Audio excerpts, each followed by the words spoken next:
गोवर्धन पूजा। दिवाली के अगले दिन गोवर्धन पूजा की जाती है। लोग इसे अन्नकूट के नाम से भी जानते हैं। इस त्योहार का भारतीय लोक जीवन में बहुत महत्व है। इस पर्व में प्रकृति के साथ मानव का सीधा संबंध दिखाई देता है। इस पर्व की अपनी मान्यता और लोक कथा है। गोवर्धन पूजा में गोधन अर्थात गायों की पूजा की जाती है। शास्त्रों में बताया गया है कि गाय उसी प्रकार पवित्र होती है जैसे नदियों में गंगा। गाय को देवी लक्ष्मी का स्वरूप भी कहा गया है। देवी लक्ष्मी जिस प्रकार सुख समृद्धि प्रदान करती हैं, उसी प्रकार गौ माता भी अपने दूध से स्वास्थ्य रूपी धन प्रदान करती हैं। इनका बछड़ा खेतों में अनाज उगाता है।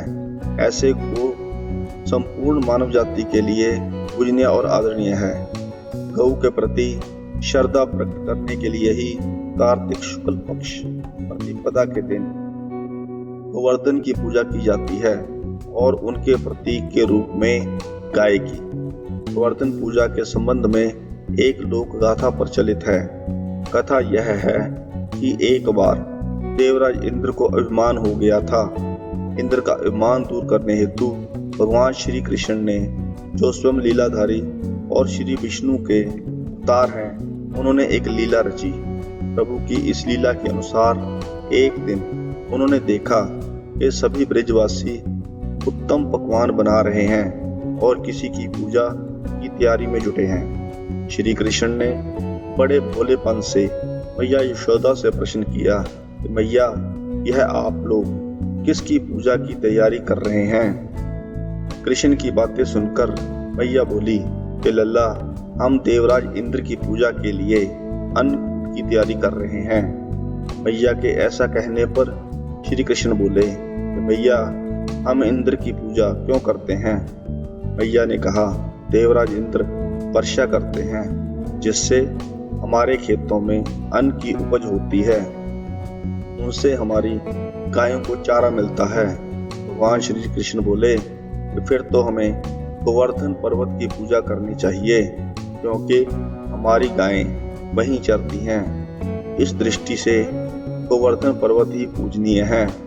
इंद्र तो कभी दर्शन भी नहीं देते, वह पूजा ना करने पर क्रोधित भी होते हैं। अतः ऐसे अहंकारी की पूजा नहीं करनी चाहिए। लीलाधारी की लीला और माया से सभी ने इंद्र के स्थान पर गोवर्धन पर्वत की पूजा की। देवराज इंद्र ने इसे अपना अपमान समझा और मूसलाधार बारिश आरंभ कर दी। प्रलय के समान वर्षा देखकर सभी ब्रजवासी भगवान कृष्ण को पूछने लगे कि यह सब इनका कहाँ मानने से हुआ है। तब मुरलीधर ने मुरली कमर में डाली और अपनी सबसे छोटी उंगली पर पूरा गोवर्धन पर्वत उठा लिया और सभी ब्रजवासियों को उसमें अपने गाय और बछड़ों समेत शरण लेने के लिए बुलाया। कृष्ण की यह लीला देखकर देवराज इंद्र और ज्यादा क्रोधित हुए और फलस्वरूप वर्षा और तेज हो गई। इंद्र का मान मर्दन के लिए तब श्री कृष्ण ने सुदर्शन चक्र से कहा कि आप पर्वत के ऊपर रहकर वर्षा की गति को नियंत्रित करें। शेषनाग से कहा कि आप मेड़ बनाकर पानी को पर्वत की ओर आने से रोकें। इंद्र निरंतर 7 दिन तक मूसलाधार वर्षा करते रहे। तब उन्हें लगा कि उनका सामना करने वाला कोई आम मनुष्य नहीं हो सकता। अतः वे ब्रह्मा जी के पास पहुंचे और सब वृतांत कह सुनाया। ब्रह्मा जी ने इंद्र से कहा कि आप जिस कृष्ण की बात कर रहे हैं वह भगवान विष्णु के साक्षात अंश हैं। वह पूर्ण पुरुषोत्तम नारायण हैं। ब्रह्मा जी के मुख से यह सुनकर इंद्र अत्यंत लज्जित हुए। देवराज इंद्र ने श्री कृष्ण से कहा कि प्रभु, मैं आपको पहचान न सका, इसलिए अहंकारवश भूल कर बैठा। आप दयालु हैं और कृपालु भी, इसलिए मेरी भूल क्षमा करें। इसके पश्चात देवराज इंद्र ने मुरलीधर की पूजा कर उन्हें भोग लगाया। इस तरह जब कृष्ण ने ब्रजवासियों को मूसलाधार वर्षा से बचाने के लिए 7 दिन तक गोवर्धन पर्वत को अपनी सबसे छोटी उंगली पर उठाकर रखा और गोप गायें उसकी छाया में सुखपूर्वक रहे। 7वें दिन भगवान ने गोवर्धन को नीचे रखा और प्रतिवर्ष गोवर्धन पूजा करके अन्नकूट उत्सव मनाने की आज्ञा दी। तभी से यह उत्सव अन्नकूट के नाम से मनाया जाने लगा। इस पौराणिक घटना के बाद से ही गोवर्धन पूजा की जाने लगी। ब्रजवासी इस दिन गोवर्धन पर्वत की पूजा करते हैं। गाय बैल को इस दिन स्नान कराकर उन्हें रंग लगाया जाता है व उनके गले में एक नई रस्सी डाली जाती है। गाय और बैलों को गुड़ और चावल मिलाकर खिलाया जाता है। गोवर्धन पूजा की विधि। इस दिन प्रातःकाल शीर पर तेल मलकर स्नान करने की प्राचीन परंपरा है। इस दिन आप सवेरे समय पर उठकर पूजन सामग्री के साथ पूजा स्थल पर बैठ जाइए। अपने कुलदेवी का ध्यान कीजिए। पूजा के लिए गाय के गोबर से गोवर्धन पर्वत पूरी श्रद्धा भाव से बनाएं। इसे लेटे हुए पुरुष की आकृति में बनाया जाता है। प्रतीक रूप से गोवर्धन बनाकर पत्ती, टहनियों एवं गाय की आकृतियों से सजाया जाता है। गोवर्धन की आकृति बनाकर उसके मध्य में भगवान श्री कृष्ण की मूर्ति रखी जाती है। पूजा के दौरान फल, मिठाई इत्यादि गोवर्धन में अर्पित किया जाता है। नाभि के स्थान पर एक कटोरी जितना गड्ढा बना दिया जाता है और वहां एक कटोरी व मिट्टी का दीपक रखा जाता है। फिर इसमें दूध, दही, गंगा जल, मधु और बताशे इत्यादि डालकर पूजा की जाती है। इसके बाद गोवर्धन के गीत गाते हुए गोवर्धन की 7 बार परिक्रमा की जाती है।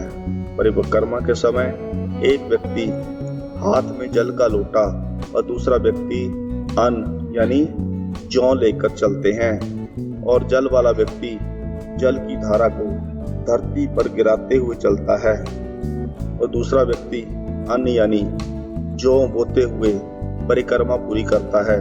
फिर दूध, दही, गंगा जल, मधु और बताशे इत्यादि के रूप में चढ़ाए हुए प्रसाद को बांटा जाता है। कुछ स्थानों पर गोवर्धन पूजा के साथ ही गायों को स्नान कराने की तथा उन्हें सिंदूर इत्यादि और पुष्प मालाओं से सजाए जाने की परंपरा भी है। इस दिन गाय का पूजन भी किया जाता है। यदि आप गाय को स्नान कराकर उसे सजा सकते हैं या उसका श्रृंगार कर सकते हैं तो कोशिश करिए कि गाय का श्रृंगार करें। उसके सींग पर घी लगाएं, गाय को गुड़ खिलाएं। गाय की पूजा के बाद मंत्र का उच्चारण किया जाता है जिससे माता लक्ष्मी जी प्रसन्न होती हैं और आपके घर कभी धन की कमी नहीं रहती है। भाई दूज। हिंदू धर्म में भाई दूज के त्योहार का बेहद महत्व है। यह पर्व भाई बहन के पवित्र रिश्ते, स्नेह और लगाव को दर्शाता है। भाई दूज का पर्व दीपावली के बाद मनाया जाता है। इस पर्व को भैया दूज, भाई टीका और यम द्वितीया भी कहा जाता है। इस दिन बहन अपने भाई के माथे पर तिलक लगाती है और उसकी लंबी आयु और सुख समृद्धि की कामना करती है। मान्यता है कि इस दिन यदि विधि विधान से पूजा की जाए तो यमराज प्रसन्न होकर पूजा करने वालों की सभी मनोकामनाएं पूर्ण करते हैं। भाई दूज के दिन सुबह उठकर सबसे पहले स्नान करके साफ या नए वस्त्र अवश्य धारण करने चाहिए। सभी रीति रिवाज, पूजा विधि संपन्न करने के बाद ही खाना खाना चाहिए। भाई दूज पर शुभ मुहूर्त को ध्यान में रखते हुए बहनें भाई के तिलक करने और आरती के लिए पूजा का थाल तैयार करती हैं। पूजा के थाल में आवश्यक सामग्री जैसे कुमकुम, अक्षत, चंदन, जल, मिठाई, फल और फूल आदि सामग्री की जरूरत होती है। जिस जगह पर भाई को बिठाकर तिलक लगाया जाता है। उस स्थान पर पहले चावल के मिश्रण से चौकी बना लें। इस चौकी पर भाई को बिठाया जाता है। इसके बाद शुभ मुहूर्त के समय भाई का तिलक करें। तिलक लगाने के बाद भाई को मिठाई खिलाएं। फिर फूल, बताशे, सुपारी, काले चने आदि भाई को दें और आरती उतारें। भाई अपनी बहन की हमेशा रक्षा करने का वचन देता है, उसे तोहफे देता है। यदि बहन शादीशुदा है, भाई उसके घर जाता है, तिलक लगवाता है। इस तिथि को अपने घर भोजन नहीं करना चाहिए। उन्हें अपनी बहन के घर जाकर उन्हीं के हाथ से बने हुए पुष्टिवर्धक भोजन को स्नेहपूर्वक ग्रहण करना चाहिए तथा जितनी बहनें हों उन सबको पूजा और सत्कार के साथ विधि पूर्वक वस्त्र, आभूषण आदि देना चाहिए। बहन के हाथ का भोजन उत्तम माना गया है। बहन को चाहिए कि भाई को शुभ आसन पर बिठाकर उसके हाथ पैर धुलाए, स्वयं स्पर्श नहीं करे, उसका सम्मान करे और जो भी उपलब्ध हो यथा सामर्थ्य उत्तम पदार्थों का भोजन कराए। भाई बहन को अन्न, वस्त्र आदि देकर उसके चरण स्पर्श कर शुभ आशीष प्राप्त करे। भाई को अपने सभी कार्यों में विजय प्राप्त हो और दोनों का प्रेम परस्पर बना रहे। एक बहन इस दिन यही कामना करती है। पौराणिक कथाओं के अनुसार भाई दूज के दिन यमराज अपनी बहन यमुना के बार बार बुलाने पर उनके घर गए थे और वहां भोजन किया था। इसी के बाद हर वर्ष कार्तिक माह के शुक्ल पक्ष की द्वितीय तिथि पर भाई दूज की परंपरा शुरू हुई। दरअसल यमराज अपने काम में व्यस्त रहने के कारण यमुना के बार बार घर पर आकर खाने के निमंत्रण को टाल जाते थे। जब यमराज यमुना के घर पहुंचे तो बहन यमुना भाई यमराज के माथे पर तिलक लगाते हुए उनकी आरती उतारती है और भोजन कराते हुए भाई के खुशहाल जीवन की कामना करती है। इसके बाद भाई यमराज ने बहन को वरदान देते हुए कहा कि जो हर वर्ष इस तिथि पर घर आकर बहन अपने भाई के माथे पर तिलक लगाए उसके जीवन से डर खत्म हो जाएगा। तभी से भाई दूज पर्व की शुरुआत हुई। मान्यताओं के अनुसार इस दिन यमुना नदी में स्नान का विशेष महत्व होता है। हिंदू संस्कृति में मुख्यतः दो ऐसे त्योहार हैं जहां भाई बहन के रिश्ते को महत्व दिया जाता है। एक है रक्षाबंधन और दूसरा है भाई दूज। भाई दूज कार्तिक महीने के शुक्ल पक्ष की द्वितीय तिथि को मनाया जाता है। रक्षाबंधन में बहनें भाई को राखी बांधती हैं, वहीं भैया दूज पर भाई को तिलक लगाती हैं और सूखा नारियल या गोला देती हैं। इस दिन नारियल का गोला देने के पीछे एक कारण यह भी है कि यम को उनकी बहन यमुना ने भी नारियल दिया था और यमुना का यह मानना था कि नारियल का गोला उनके भाई यम को उनकी याद दिलाता रहेगा। भाई दूज के दिन बहनें अपने भाइयों को हाथ में कलावा बांधकर उनके माथे पर रोली का टीका लगाकर और नारियल का गोला देकर उनके अच्छे स्वास्थ्य की कामना करती हैं। भाई दूज को लेकर हिंदू धर्म में कई सारी पौराणिक तथा ऐतिहासिक कहानियां प्रचलित हैं, लेकिन भाई दूज के पर्व को लेकर जो कहानी सर्वाधिक प्रचलित है उसमें मृत्यु लोक के स्वामी यमराज और उनकी बहन यमुना से संबंधित है। आज के समय में भाई दूज के पर्व की लोकप्रियता कम नहीं है।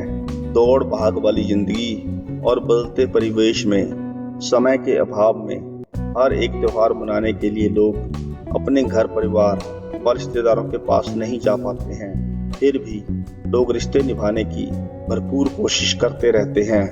यह परंपरा आज भी इसीलिए जीवित है क्योंकि लोग इस दिन अपनी बहनों के घर जाकर टीका करवाया करते हैं। कार्तिक माह के शुक्ल पक्ष की द्वितीया को मथुरा में लोग यमुना में स्नान करने के लिए आज भी आते हैं और इस दिन काफी भीड़ उमड़ती है। पहली धार्मिक कथा के अनुसार कहा जाता है कि सूर्य की पत्नी संज्ञा की दो संतानें थी। पुत्र का नाम यमराज था और पुत्री का नाम यमुना था। यम ने जब अपनी नगरी यमपुरी का निर्माण किया तो उसकी बहन यमुना भी उनके साथ रहने लगी। यमुना अपने भाई यम को यमपुरी में पापियों को दंड देते देख काफी दुखी हो जाया करती थी, इसलिए वह यमपुरी का त्याग करके गोलोक चली गई। यमुना जी अपने भाई यमराज से बहुत अधिक स्नेह करती थी। वह अक्सर अपने घर पर यमराज को आने का निवेदन करती रहती थी, लेकिन अपने कार्यों में अधिक व्यस्त होने के कारण यमराज कभी अपनी बहन के घर नहीं जा पाते थे। ऐसा कहा जाता है कि एक बार कार्तिक माह के शुक्ल पक्ष की द्वितीया तिथि को यमुना ने अपने भाई यमराज को घर आने के लिए निमंत्रित कर वचनबद्ध कर लिया। अपनी बहन को दिए गए वचन को निभाने के लिए राजी हो गए और यमुना के घर जाने से पहले उन्होंने नरक में आने वाले सभी जीवों को मुक्त कर दिया। कहा जाता है कि जैसे ही अपनी बहन के घर पहुंचे, उस दिन उनकी बहन यमुना ने अपने भाई यमराज को टीका व चंदन लगाकर सबसे पहले उनकी आरती उतारी। उसके बाद उनको अपने घर में बैठाकर कई प्रकार के पकवानों को अपने भाई के सामने परोस दिया। यमराज ने अपनी बहन द्वारा परोसी गई हर एक सामग्री को बहुत चाव से खाया। बहन की आप भगत से खुश होकर यमराज ने अपनी बहन से कोई वरदान मांगने को कहा। इस पर बहन यमुना ने कहा कि हे भद्र, आप हर वर्ष इस दिन मेरे घर आया करें और मुझे ऐसे ही आपके आदर सत्कार का मौका मिलता रहे। साथ ही ऐसा वरदान दीजिए जिससे कार्तिक माह के शुक्ल पक्ष की द्वितीय तिथि को जो भी बहन अपने भाई का आदर सत्कार करे और जो भाई अपनी बहन का आतिथ्य स्वीकार करे, उसे कभी भी आपका भय ना दिखे। उनकी इस बात को यमराज ने स्वीकार करते हुए तथास्तु कहकर यमलोक की ओर चले गए। तब से हर वर्ष कार्तिक मास के शुक्ल पक्ष की द्वितीया को भाई दूज का पर्व मनाया जाता है। कुछ लोग इसे यम द्वितीया भी कहते हैं। एक अन्य कथा के अनुसार कहा जाता है कि एक राजा अपने साले के साथ चौपड़ खेला करते थे। कहा जाता है इस खेल में उनका साला हमेशा जीत जाया करता था। इस पर राजा ने सोचा कि इसका कारण जाना जाए, कहीं ऐसा तो नहीं है कि यह भाई दूज पर अपनी बहन से टीका कराने आया करता है और उसी के प्रताप से जीत जाता है। इसलिए राजा ने भाई दूज के दिन घर आने पर साले को मना कर दिया। साथ ही अपने घर में आने से रोकने के लिए चारों तरफ कड़ा पहरा लगवा दिया ताकि उसका साला छुपकर भी अपनी बहन से मिलने व टीका करवाने ना आ सके। लेकिन बहन के पास जाने के लिए भाई बेचैन थे। तब यमराज की कृपा से वह कुत्ते का रूप धारण करके अपनी बहन के पास टीका कराने जा पहुंचा। कुत्ते को देखकर राजा की पत्नी ने अपना टीके से लगा हाथ उसके माथे पर फेरा और कुत्ता वापस चला गया। इसके बाद वह वापस लौटकर राजा से बोला कि हे राजन, मैं भाई दूज का टीका लगवाकर आ गया हूँ, अब आओ चौपड़ खेलें। उसकी यह बात सुनकर राजा बहुत चकित हुआ। तब उसके साले ने उसे इस घटना की पूरी कहानी बताई। उसकी बातों को सुनकर राजा ने टीका के महत्व को मान लिया और अपनी बहन से टीका कराने चला गया। यह प्रसंग सुनकर यमराज चिंतित हो उठे और सोचने लगे कि इस प्रकार से तो यमपुरी का अस्तित्व ही समाप्त हो जाएगा। अपने भाई को चिंतित देख कि बहन यमुना ने उनसे कहा कि भैया, आप चिंता ना करें, आप मुझे यह वरदान दें कि जो लोग कार्तिक माह के शुक्ल पक्ष की द्वितीया के दिन बहन के यहाँ पूजन करें तथा मथुरा नगरी स्थित विश्राम घाट पर स्नान करें, उन्हें यमपुरी में न जाना पड़े। वह जीवन मरण के इस बंधन से मुक्त होकर मोक्ष प्राप्त करें। यमराज ने उनकी इस प्रार्थना को स्वीकार कर लिया और तभी से भाई बहन के मिलन के इस पर्व को भाई दूज के रूप में मनाया जाने लगा और इस दिन मथुरा के विश्राम घाट पर भाई बहन के साथ स्नान करने की परंपरा चल पड़ी है। एक अनोखी परंपरा मथुरा में सदियों से चली आ रही है। यह परंपरा है भाई बहन का यमुना में स्नान करना। धार्मिक मान्यता के अनुसार द्वापर युग में यमराज अपनी बहन यमुना से मिलने यम द्वितीया के दिन विश्राम घाट पर आए। यमुना जी ने आदर सत्कार किया। इस पर धर्मराज ने यमुना जी से वरदान मांगने के लिए कहा। यमुना जी ने कहा कि जो यमुना में स्नान करे वह बैकुंठ हो जाए। यमराज जी ने वरदान दिया कि आज के दिन यानी यम द्वितीया के दिन जो भाई बहन एक दूसरे का हाथ पकड़कर यमुना स्नान करेंगे तो उन्हें उनके कोप का भाजन नहीं बनना पड़ेगा, वह बैकुंठ जाएंगे। अगर आपको यह कहानी अच्छी लगी हो तो वीडियो को लाइक करें, चैनल को सब्सक्राइब करें। कहानी को अंत तक सुनने के लिए आपका धन्यवाद।